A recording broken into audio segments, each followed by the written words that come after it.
Welcome into the Commanders Report. I am your host, Jack Sperry. On today's show, I'm going to be breaking down the latest Commanders trade rumors surrounding Trey Lance. He could be on his way to the Commanders in the coming days. I'm going to be breaking that down in just a second. We've talked about Montez Sweat quite a bit and a potential trade before the NFL draft. Going to let you know a couple teams that could be in line to go grab him. And then finally, on today's show, I'm going to be breaking down a Peter Schrager mock draft. Has a pretty interesting pick for your Commanders at number 16 overall. But before we get into today's rumors, we are going to be doing some great stuff here on the channel for your Washington Commanders when it comes to the NFL draft. We're going to be breaking down every single pick that they make. We're going to be covering undrafted free agents. We're going to have a bunch of great stuff during and after this year's NFL draft for your Washington Commanders. So if you want that kind of content, you want that in-depth analysis on your Commanders, go ahead and click that subscribe button for me right now.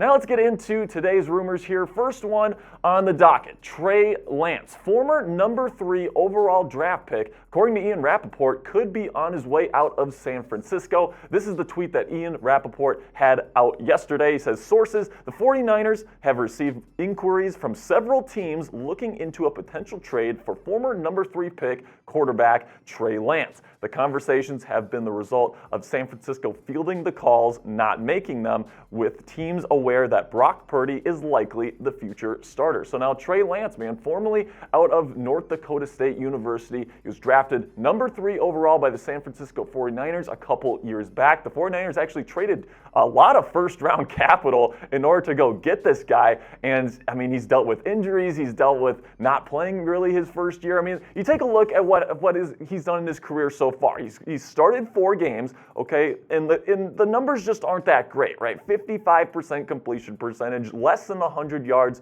per game passing, 5 touchdowns and 3 interceptions. Last year, of course, had that brutal injury that took him out in week 2 versus Seattle. And now he's coming in here, and Brock Purdy's looking like he's going to be the starter for the San Francisco 49ers moving forward. And it looks like John Lynch and Kyle Shanahan are thinking about letting him go. You take a look at Trey Lance and my thoughts on him based on what I've seen from him on film. He's got great size, 6'4", 225 pounds. He's got a great arm, one of the best arms in the NFL, and then he's also a plus runner. He was clocked at over 21 miles per hour one time in one game with the NDSU Bison in college. This guy can really, really move, but the cons, the throwing mechanics, he kind of has this little dip, a little bit of a hitch in his throw that kind of affects his accuracy, and that's really been the big thing for me with his evaluations. It's just not really been an accurate thrower of the football. And then also, he just hasn't played in a lot of games, not a lot of playing time, and because of that, the mental processing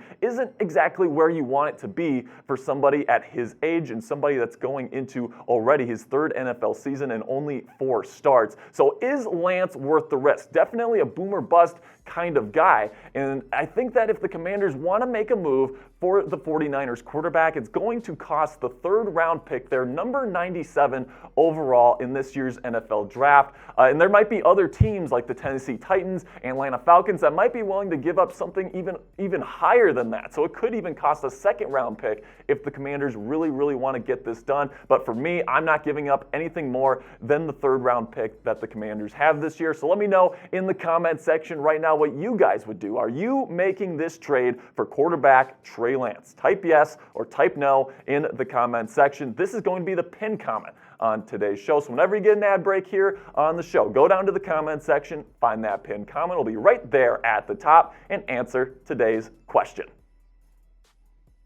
Personally, guys, if it were me calling the shots here for the Washington Commanders, I would at least think about this trade. You take a look at what the Commanders are dealing with here at the quarterback position.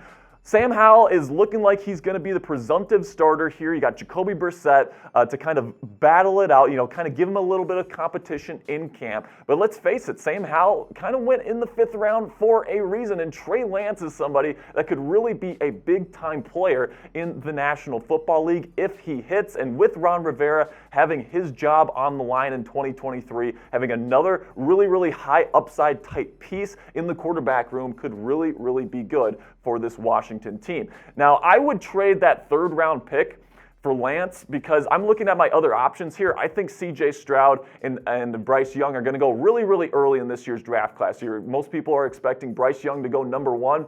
to the Panthers, and then most people expect C.J. Stroud to go to Houston at number 2. So that leaves Will Levis and Anthony Richardson. And personally, I would rather go get a guy like Trey Lance for a 3rd-round pick over a guy like Will Levis or Anthony Richardson, where although you have the rookie contract for those rookie quarterbacks for longer, I mean, Lance has already had 2 years of his rookie deal already go through, but Lance is somebody that is very similar talent to Richardson and Levis, where he's a high upside, but, a high upside player. But, you only have to give up a 3rd round. You don't have to spend a 1st-round pick or multiple 1st-round picks in order to go get your guy. So let me know what you guys think in the comment section. Who would you pick to be your QB1 for the Washington Commanders if you were the one in charge? If you would go get Trey Lance, type TL. If you want to go with Sam Howell, go SH. If you want to go Jacoby Brissett, go JB. Or if you want to go ahead and draft a rookie in this year's NFL draft, type DR in the comment section.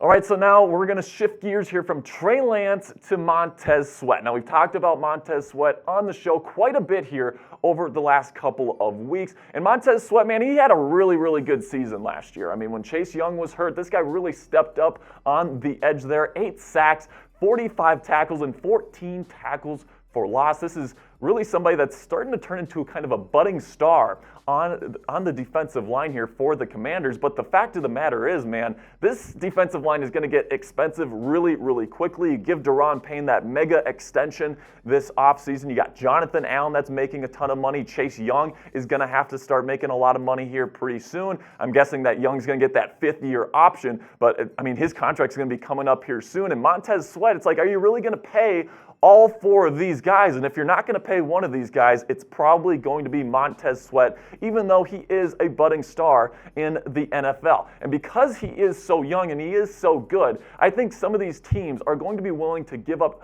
quite a bit in draft capital, at least, at the very minimum. An early 2nd-round draft pick is what I would take for Montez Sweat. These are 5 teams that CBS Sports has actually listed as potential trade destinations for Montez Sweat. We've talked about Chicago Bears on the show before. I think that they'd probably be willing to give up their 2nd-round pick in order to get a veteran presence like Montez Sweat that's still really, really freaking good. And then you get Kansas City, somebody, he can come in and kind of fill that Frank Clark role that he left in free agency. I think that he would be a really good player for the Chiefs, try to help them win back-to-back Super Bowls this next year. Arizona has a very early pick in the 2nd round, could definitely offer that up for Montez Sweat. Atlanta Falcons is another team with an early 2nd rounder, could be looking to add some edge help, especially if they want to go corner early in the 1st round there at number 8 overall.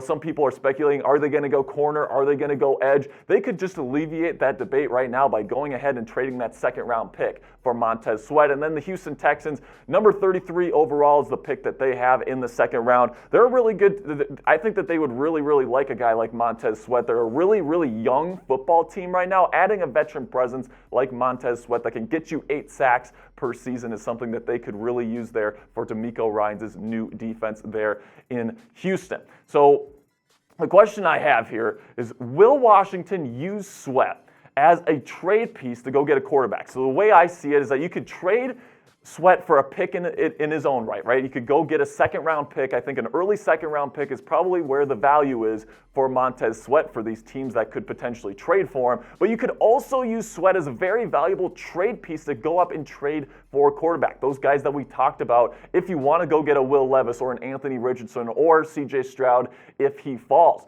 Like, you could use Montez Sweat and your 1st-rounder this year, and that's probably going to be enough to move into the top 10 to go get one of those guys. But personally, I would rather hold off on trading up for one of those boomer bust type quarterbacks that might not be ready to play year 1, and I would rather go get a high 2nd-round pick and use that pick on a really, really good edge rusher, because this is a pretty deep edge class. There's going to be a good edge rusher for you there in the 2nd round to replace Sweat with. So let me know in the comment section right now, will Montez Sweat be traded this offseason, or will the Commanders keep him? Type T if you think he's going to be traded, or type K if you want to keep Montez Sweat around.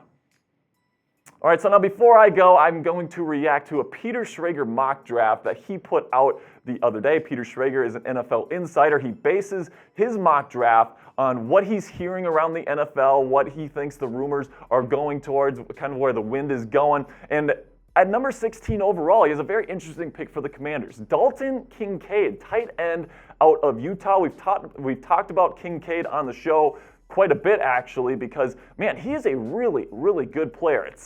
He's a 6'4" tight end, really great receiving type tight end. 70 receptions last year at Utah, 890 yards. 12.7 yards per catch, really good number there, and then 8 touchdowns in 12 games played. Really, really good wide receiver, the best receiving tight end in this class, in my opinion. And in my opinion, guys, this could very well be the pick. Eric Bieniemy coming in as the new offensive coordinator. He wants to establish his presence in this offense, and what was the biggest weapon that he had in Kansas City? I mean, aside from Patrick Mahomes, it was Travis Kelce. Travis Kelce is one of the best, if not the best, receiving tight end in history. And right now, you look at what Washington has to deal with here at tight end. Logan Thomas is fine. He's okay. He's not Travis Kelce. And I want to make this clear. Nobody is Travis Kelce. Okay, so when I hear the comparisons for Kincaid to Kelce, I'm like, all right, he's probably not going to be on that level. Kelce's kind of a one-of-one type of prospect. He's a unicorn. But if you want that dynamic weapon at the tight end position that's going to be a really good receiving tight end for you, and that's a crucial role in this offense, I think Kincaid is that guy. And man, there's not a whole lot of guys like this available in this year's NFL draft class. So if Washington really, really wants to make sure that they get their guy at this position, it wouldn't surprise me whatsoever to see Kincaid go 16th overall in this year's NFL draft. So you guys decide now in the comments section. Grade this pick from Peter Schrager. Let me know what you guys think of this pick here. Give me an A, a B, a C, a D, or an F. Can't wait to see what you guys have to say about Dalton Kincaid. For me, I'm going to give it an A-. I think that you could probably go and get a really high-end corner here. I think Deonte Banks could be here. Joey Porter Jr.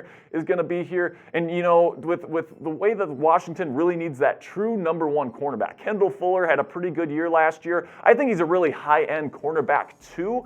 But when I look at that situation right now, I think you got to go get your number one cornerback, and he's going to make a huge impact for your defense, which is the biggest need for the Commanders, in my opinion. I would rather go get that number one cornerback in round one, and then if Kincaid or somebody else falls to you in round two, that's when I would fill that need at tight end. That's going to do it for today's show, guys. I really do appreciate you. If you want to go follow my Commanders page on Twitter, you want some more Commanders content on Twitter, on social media, you can go follow me at Sperry_Hogs. And if you give me a follow, guys, my promise to you is I will give you a follow back. That's going to do it for today's show, guys. I appreciate you. I'll see you guys later. Peace.